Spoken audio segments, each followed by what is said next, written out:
Our second type of observations is the phase measurements. So these phase measurements are normally not the measurement signals. They are the carrier signals for the navigation file and the pseudo range or code signals.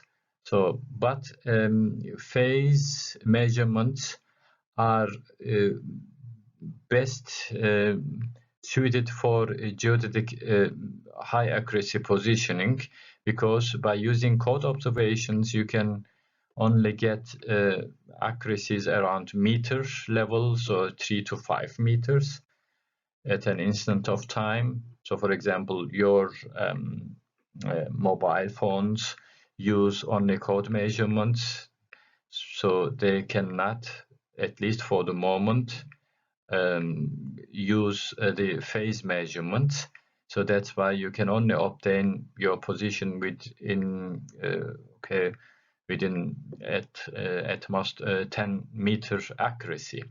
So another way of making measurements is by using phase. So phase measurements enable, for example, us as geodetics professionals to determine our position with centimeter or even millimeter level. So that's why phase measurements are of primary importance for geodetic applications. So what is the phase of a signal? So for a moment, think that there is a particle available here, denoted here by capital P, and this particle rotates around a circle here. For example, it rotates around a circle with a velocity of lowercase omega, and this is called as the frequency. So, for example, 1 hertz frequency means that the signal rotates only one full cycle. So the one full cycle is the distance taken from P to P again, and 2 full cycles means one.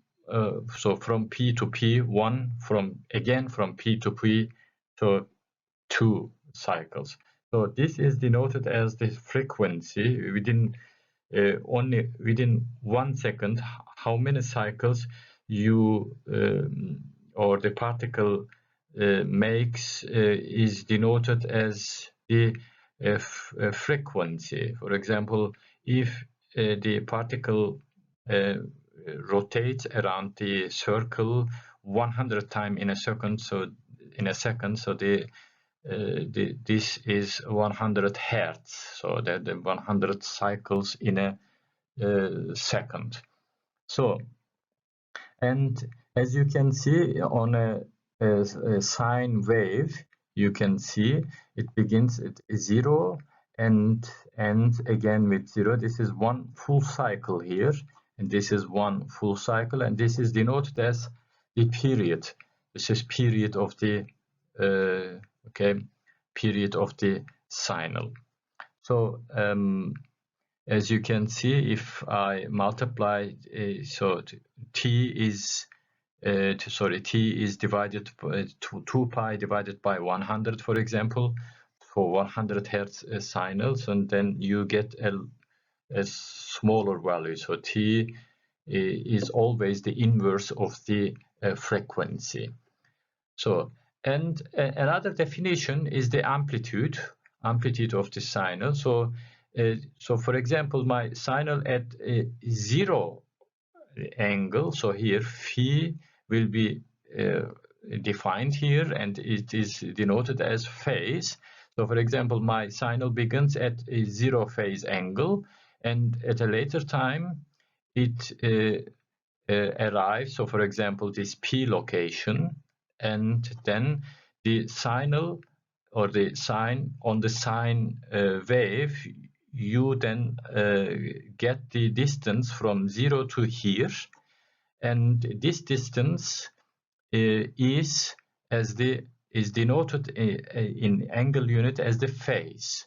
So, and at a certain time, for example, you arrive the maximum of the sine here, for example, here, and at that location will be here, as you can see, 90 degrees, or pi divided by 2, or half pi, for example. So this is the 90 degrees. So again, at a later time, so if you go 180 degrees from the beginning, from the 0 point, so here, and your angle will be, or phi angle will be 180. Phase of the signal will be the 180. So in this way, the depending on your position, depending on the particle's position on the circle here, for example, then the phase angle is defined as the angle between the particle's position and the reference location, for example, 0. If at any time my position, my particle position, let's say here, then the phase angle, as you see here, will be this angle. This phi angle will be the phase angle. So in GNSS positioning, we also carry out phase measurements, and these phase measurements are used for the positioning. So the phase measurements are more precise than the code measurements, because code measurements can be made by meter accuracy, but the phase measurements can be made around 2 to 3 millimeter accuracy. That's why these distance measurement and indirect distance measurement, which will be shown later, is of utmost importance for geodetic applications. So now let's see on an example what the phase angles will be for a typical receiver. Let's now show on a concrete example what the phase measurement is. So suppose that at the beginning, time t is equal to 0, so the satellite begins to send a signal, and at a later time, the receiver captures the signal. So as you see, it begins with 0 phase angle and ends at the receiver location. So this is my receiver and this is the satellite position.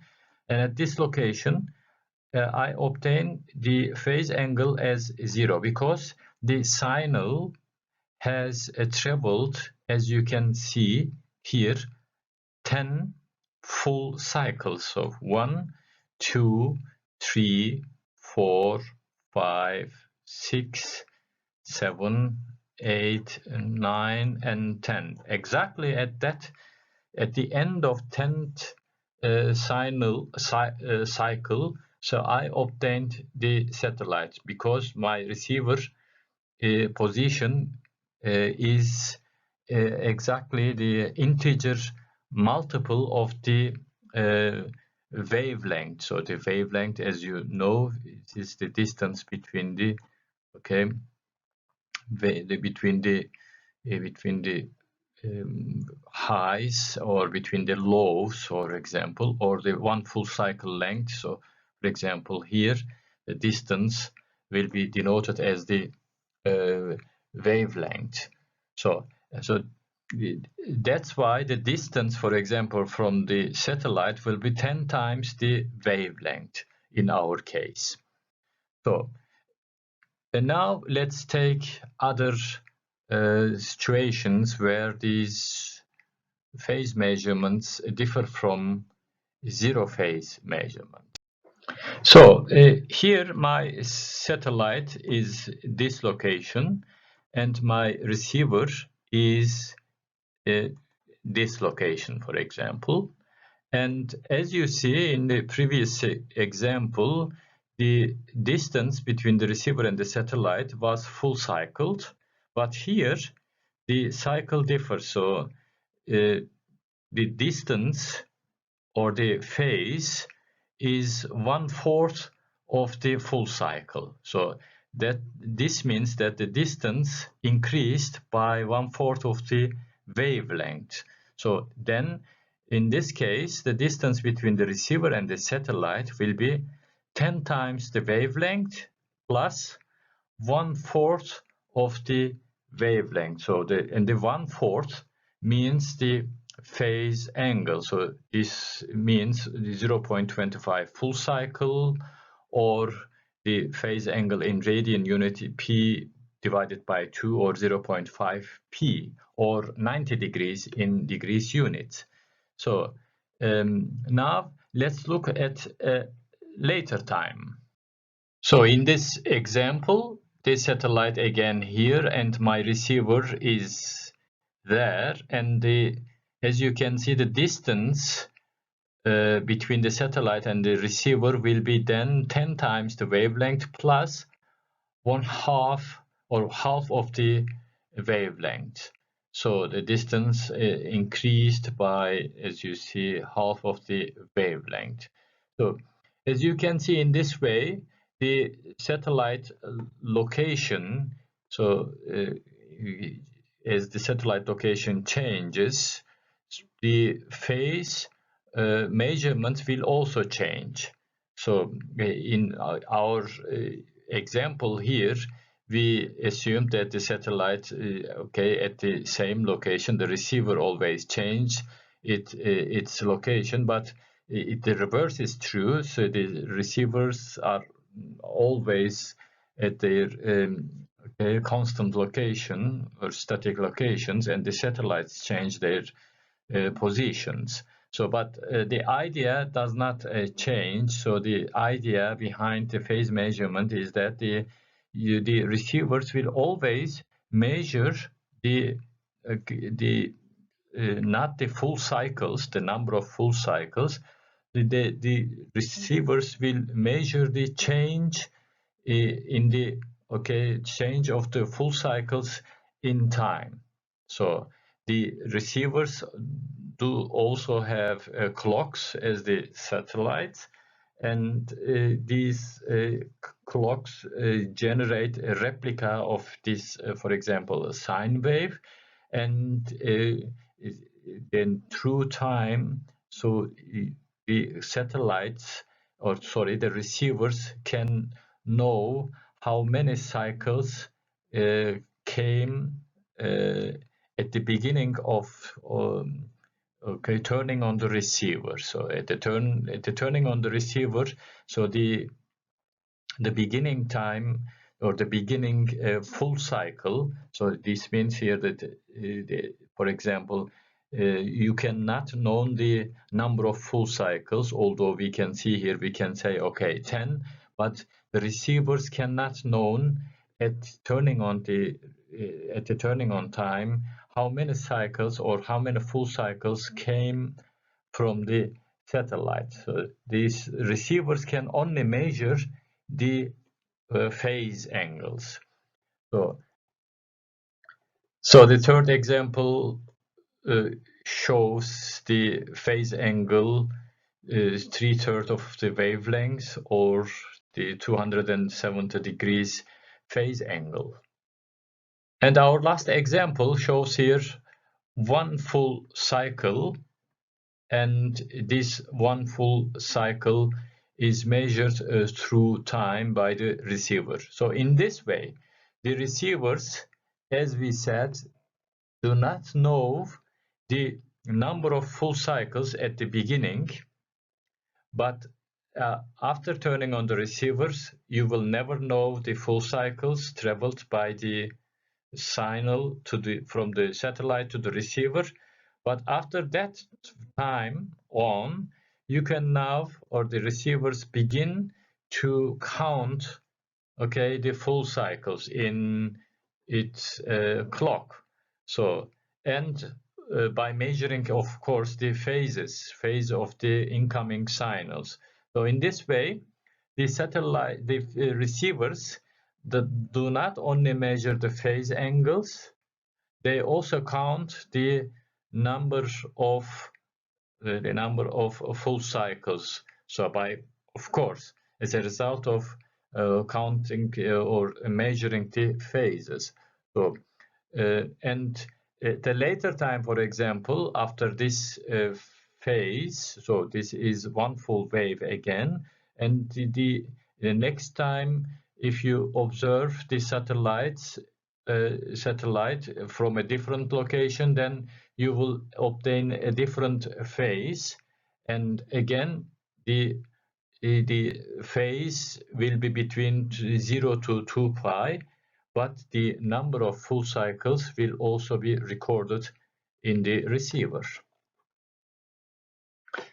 Let's now compare the code and phase measurements on this nice example. So this example, this feature is taken from Misra and Enge.